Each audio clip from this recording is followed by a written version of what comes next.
Olá, telespectadores e internautas da TVI. Está começando agora mais um programa Sacada. Seja bem-vindo, você que é telespectador, internauta, você que é ou não ligado ao direito. Esse é um programa que fala só sobre direito e voltado para estudantes, para profissionais, promotores, juízes, advogados, enfim, todos aqueles que querem ter um pouco mais de conhecimento. Hoje nós estamos tendo a grata satisfação de bater um papo aqui com o Dr. Felipe Moreira. Ele que, além de ser mestre em Direito Processual Civil pela PUC de São Paulo, é também diretor do Instituto de Direito Contemporâneo. Vai falar um pouquinho para a gente, principalmente sobre o Instituto, sobre tudo que o Instituto oferece. Vai falar um pouquinho também sobre o livro que ele escreveu junto com o Dr. Rafael de Arruda Alvim Pinto, que é filho da jurista famosíssima Teresa Arruda Alvim. Essa é a obra dele aqui, Brevíssimas Notas ao CPC de 2015. Um livro fantástico, já dei uma folhada aqui e olha, recomendo, viu? E vai falar um pouquinho do IDC também. Tudo bem, Felipe? Tudo bem, doutor Fábio. Eu agradeço, em primeiro lugar, a oportunidade de estar aqui com vocês, com a TVI, nessa cidade agradável, né, que a gente possa falar um pouquinho do Instituto de Processo Civil. E agradeço a oportunidade de estar com vocês hoje, com todos os ouvintes. Felipe, já queria parabenizá-lo, não só pela sua obra, mas também pelo Instituto, pela criação do Instituto, idealização, criação.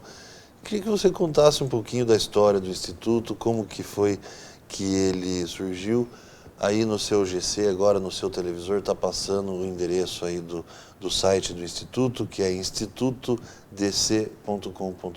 você pode acessar para conhecer melhor.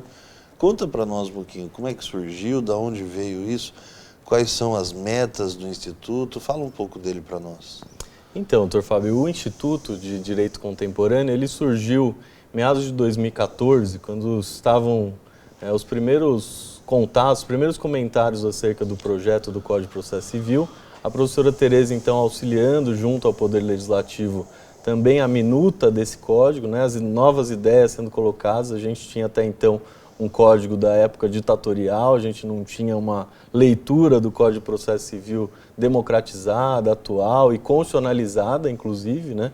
Por isso as normas fundamentais aí do 1º ao 12 para trazer esse aspecto constitucional do processo civil para o Código. E nisso a gente entendeu que seria um momento de criar um instituto, né? O professor Rafael Alvim, então, foi pioneiro nisso para trazer algumas mensagens, algumas palestras online envolvendo já esses temas do Código, que então passariam a ser discutidos com mais profundidade. O tema avançou no Legislativo, a gente teve aí a promulgação do Código de Processo Civil, que não é mais tão novo assim, né, mas o novo, ainda chamado de novo CPC, teve um período de vacatio legis aí de 1 ano, com alteração que ocorreu dentro desse período, né, como o senhor sabe, a Lei 13.256, que alterou o CPC ainda no período de vacácio, com relação aos tribunais superiores e uma série de questões também que foram levadas ao Código ainda antes dele entrar em vigor. E a gente achou que era um momento propício de montar um instituto para discutir esses temas, né? E isso, o Instituto, então, naquela época, começou a ganhar corpo. A professora Teresa Arruda Alvim começou a trazer essas ideias novas que estão presentes no Código desde aquela época para a gente discutir. E o IDC começou, então, a disponibilizar em formato de palestras online esse conteúdo gratuitamente pela internet. Agora é só pela internet? Vocês fazem só online? Atualmente o Instituto trabalha com cursos de atualização 100% online. Então a gente começou com o CPC, a gente continua com esse curso completo hoje de 60 horas a aula. A gente gravou mais de 51 professores diferentes em todo o país, especialistas em cada tema do Código, e trouxe esse curso que hoje está à venda no Instituto, e a partir disso a gente começou a trabalhar com temas que não estavam regularmente na grade das faculdades, mas que haviam interesse em se discutir com maior profundidade. Aí eu dou exemplo para o senhor, tanto da arbitragem, que é um tema que também era pouco explorado, se fala muito em mediação e conciliação, mas a arbitragem, com um método heterocompositivo, ainda ficava de lado. Então a gente trouxe um curso de arbitragem que contou com o professor Carmona, o professor Dinamarco, da USP, enfim, uma série de professores especialistas na área, para explicar um pouco mais o que é arbitragem, qual é o procedimento arbitral, o que é essa instituição privada que pode substituir o judiciário, quando eu posso trabalhar isso num contrato, por exemplo, empresarial, oferecer essa alternativa para o meu cliente e principalmente como que o advogado se insere nisso, como advogado de uma parte na arbitragem ou como eventualmente árbitro até numa demanda arbitral.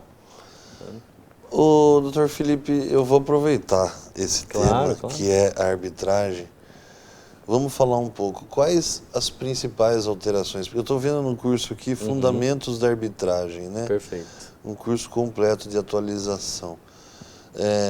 O que o novo CPC inovou em termos de arbitragem? O que nós podemos dizer que aconteceu que não havia antes? O que aconteceu, na minha visão, claro, e sujeito aí a críticas e a análise de todos, o que aconteceu, na minha visão, foi um incremento dentro do CPC, inclusive com a audiência obrigatória de conciliação e mediação, que a gente vê que na prática não é tão obrigatória assim. Vários juízes têm afastado a audiência. Exatamente. A audiência do 334 aparece, então, como uma obrigatoriedade tentativa de autocomposição dentro do processo. Essa é uma nuance do CPC. O que acontece é que muitas vezes a arbitragem ela vinha confundida nessa ideia de autocomposição.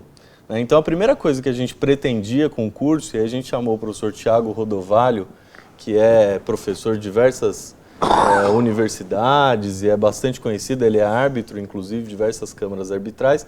A gente chamou o professor Tiago Rodovalho, primeiramente, para tentar difundir um pouco mais a ideia da arbitragem, que ainda se via muito confundida dentro de uma noção geral, né, dos advogados, operadores em direito, dentro dessa ideia de mediação e conciliação. Então é importante que se diga, em primeiro lugar, que a arbitragem é um método heterocompositivo de solução de conflitos, ou seja, que depende de um terceiro para resolver aquele problema. Então, diferentemente da mediação e da conciliação, que são técnicas onde as pessoas vão chegar a um consenso sozinhas, como diria a professora Ada Pellegrini, é a paz ideal, A paz ideal é quando as pessoas resolvem os seus próprios problemas. A arbitragem aparece como uma solução para a jurisdição estatal. Então, a lei de arbitragem foi criada no Brasil, foi discutida. Não chega a ser um julgamento. É um julgamento. É um julgamento. É um julgamento. É um julgamento no qual você leva, então, a sua demanda, ao invés de levar para a jurisdição estatal, você leva para a jurisdição arbitral. Então, você escolhe uma câmara de arbitragem, pode colocar isso num contrato, pode fazer isso no momento em que o litígio aparece, e ao invés de trabalhar com o Poder Judiciário, você passa a trabalhar, então, com uma instituição de arbitragem, podendo, então, as partes escolherem árbitros, ou se valer de uma lista de árbitros que a própria instituição tem, e a sentença arbitral, então, pelo Código de Processo Civil de 2015, é título executivo judicial para, caso não haja o cumprimento voluntário. E, na verdade, era, mas isso não estava expresso no Código. A jurisprudência começou a tratar Exatamente. como título executivo. Na verdade, o que acontece? O Código de Processo Civil, inclusive, traz uma espécie de carta ao lado da carta precatória e da carta rogatória, que é a carta arbitral. Justamente para dizer um pouquinho, para falar um pouco dessa relação que existe entre jurisdição estatal e jurisdição arbitral. E a arbitragem, então, aparecendo como uma substituta do Poder Judiciário para a fase de conhecimento, até a chegada da sentença, que é chamada de sentença arbitral ou laudo arbitral, segundo a lei de arbitragem. Só que aí, como a arbitragem se vale de instituições privadas, ela não tem o poder de polícia, não tem o poder de força do Estado. Então, caso não haja cumprimento voluntário, você precisa levar isso para o judiciário para se fazer o cumprimento. Aí não teria como, a execução forçada. Aí não tem execução forçada na arbitragem, não seria possível. Agora, doutor Felipe, na prática isso vem acontecendo? A comunidade usa a arbitragem ou não? Na minha visão, doutor Fábio, o que acontece muitas vezes é na verdade, um desconhecimento do Instituto da Arbitragem, da própria lei de arbitragem, e por isso acho que o curso traz essa base para quem não tem noção nenhuma e quer saber aonde começar, o que é esse procedimento arbitral, quais são as fases. Porque, por exemplo, vamos colocar uma situação fática. Nós dois advogamos, aparece um cliente no escritório que gostaria de incluir num contrato. Perfeito.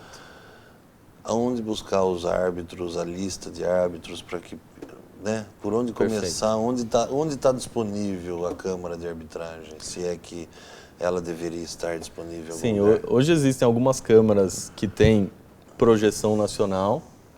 Eu cito como exemplo a Câmara Brasil-Canadá, que tem sede em São Paulo, a Câmara da Anshan, da Fiesp. Então, dentro dessas câmaras você encontra o regulamento arbitral, que pode ser inclusive já colocado no contrato, né, como o senhor está falando.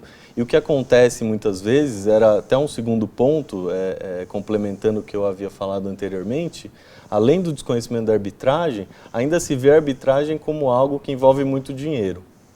Ou seja, a arbitragem ainda por muito tempo, e essa é uma meia-verdade, eu vou explicar por quê, porque na verdade a arbitragem, o custo de uma arbitragem no Brasil, em muitos casos, ainda é alto quando se trata de litígios com um valor econômico muito baixo.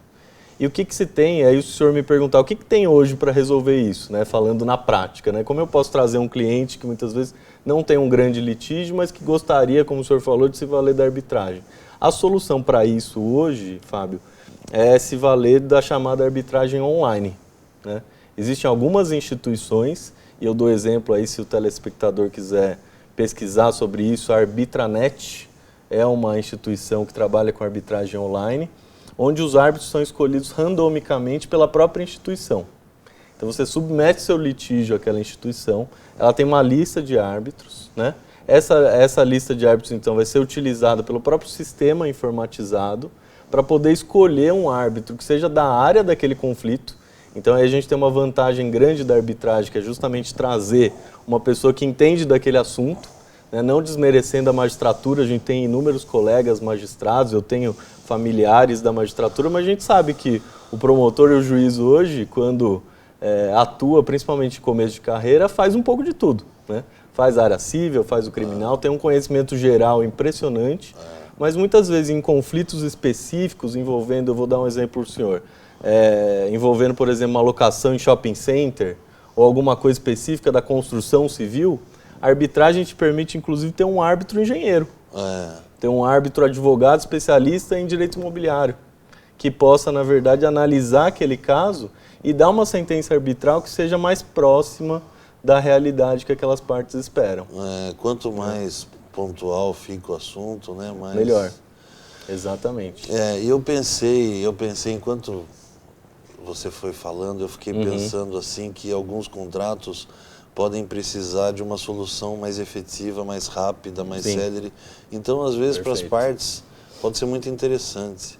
Não ter que passar pelo crivo de todo o trâmite processual no judiciário, né? Que muitas vezes, conforme o seu azar, você pode ser sorteado numa vara lenta, alguma coisa assim, né? Um contrato, por exemplo, de prestação de alimento, de marmitas, vamos supor, uma empresa que tenha um trabalho pontual para ser feito numa cidade, vamos supor 6 meses trabalhando lá, precisa fornecer alimentação para os funcionários e se der algum problema no contrato, vai precisar de uma solução rápida, né? Não dá para deixar todo mundo passando fome esperando o provimento jurisdicional, vamos dizer assim, né? E isso acontece também, hoje em dia, com algumas alterações que a lei de arbitragem sofreu em 2015, principalmente, isso tem acontecido e tem sido trazido também para o poder público. Porque muitas das questões relacionadas à arbitragem e relacionadas ao poder público, muitos dos contratos administrativos têm sido, inclusive, questionados por conta da lentidão, como o senhor falou, do Poder Judiciário. Então, isso não atrai investidores, né? Então, a arbitragem aparece como uma solução, inclusive, para atrair investimentos para o Brasil. A partir do momento que você tem um contrato administrativo, por exemplo, amarrado por algum tipo de cláusula arbitral.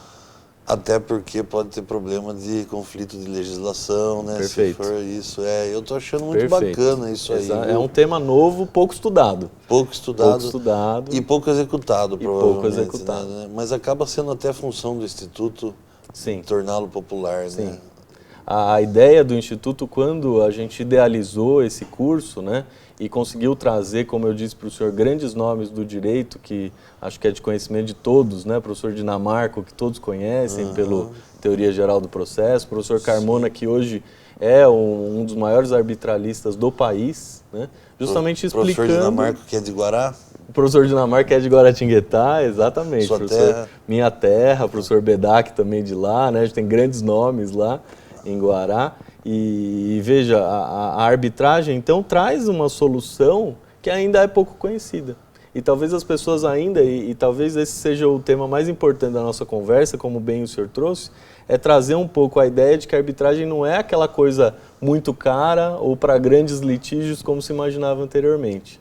É preciso hoje olhar para a arbitragem, principalmente a arbitragem online, como uma coisa democratizada, como algo que pode atingir qualquer advogado em qualquer cidade do estado, do país, né? E que pode levar para o cliente talvez uma solução, como o senhor disse, de ter uma sentença em menos de um ano que não caiba recurso. Eu acho que o ganho de tempo porque se a muito decisão grande. vai ter força de título executivo, né, você vai ter uma decisão, né? Perfeito. Doutor Felipe, Exatamente eu acho que é inconteste que o novo CPC estimulou bastante a conciliação, a composição. Uhum. O que nós podemos dizer? Nós temos aí já 2 anos, quase 3 anos, né, de vigência do Código.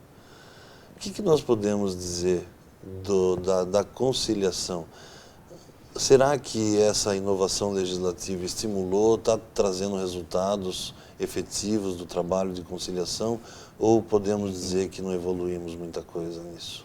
Me parece que em termos culturais, Fábio, a gente tem uma evolução legislativa, cultural, em certo aspecto, até determinado ponto.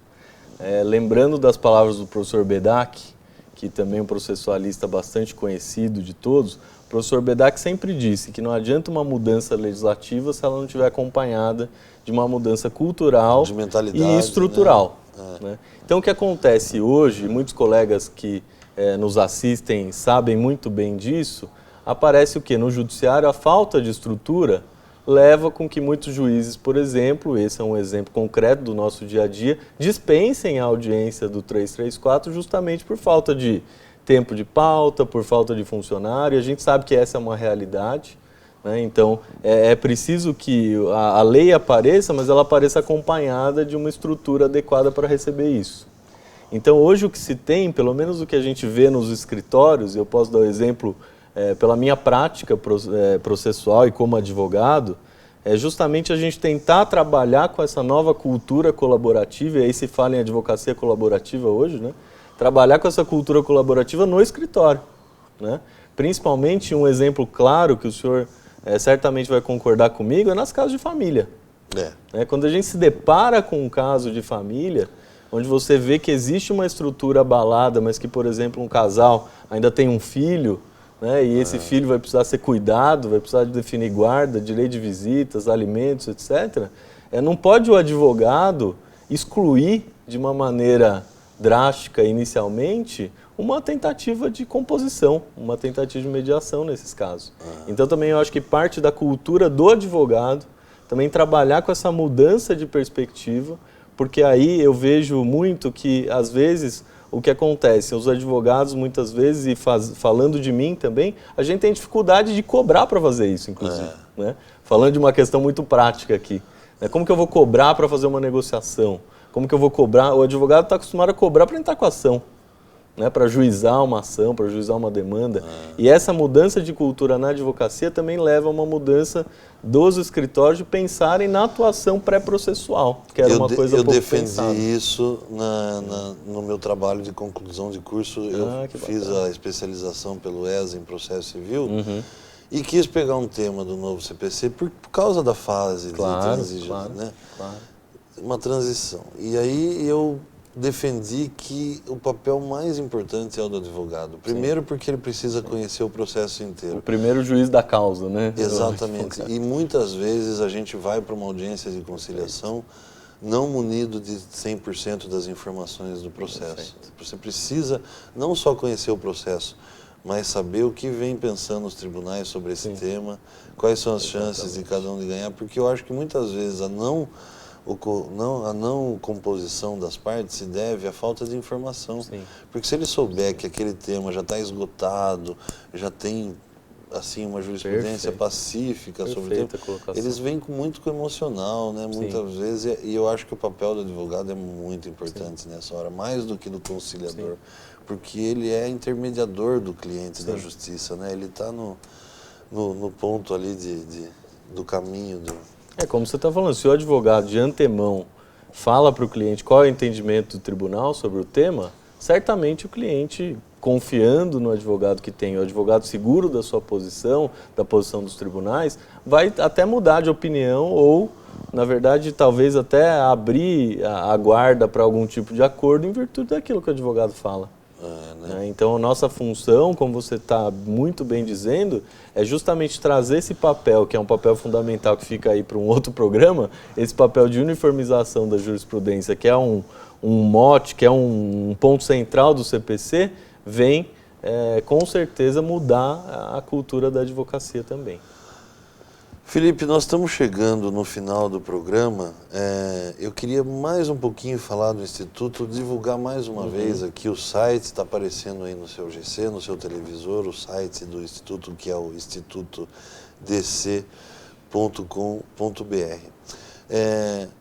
Estudantes de direito, advogados, as pessoas que acessarem esse site, elas têm que conteúdo disponível no site? Tem aulas? Tem temas pré-estabelecidos? Este ano, inclusive, Fábio, a gente no Instituto, a gente decidiu abrir uma filiação, o membership do IDC.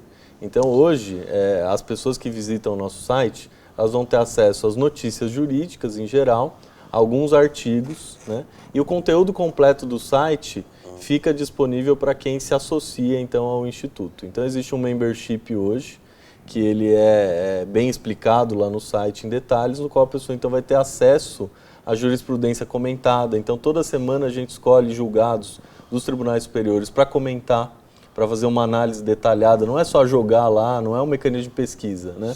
É justamente um estudo da jurisprudência que tem sido atualizada dia a dia nos tribunais. Então, toda semana tem jurisprudência atualizada, tem aulas atualizadas e o membro IDC vai ter desconto em todos os cursos que são oferecidos pelo Instituto. E as áreas do direito que são abrangidas, quais são? Tem trabalhista, por exemplo? Tem direito do trabalho. A gente tem hoje uma gama ampla de cursos, né? Como eu dizia no início, a gente começou com o Código de Processo Civil porque era o momento do CPC, em 2015.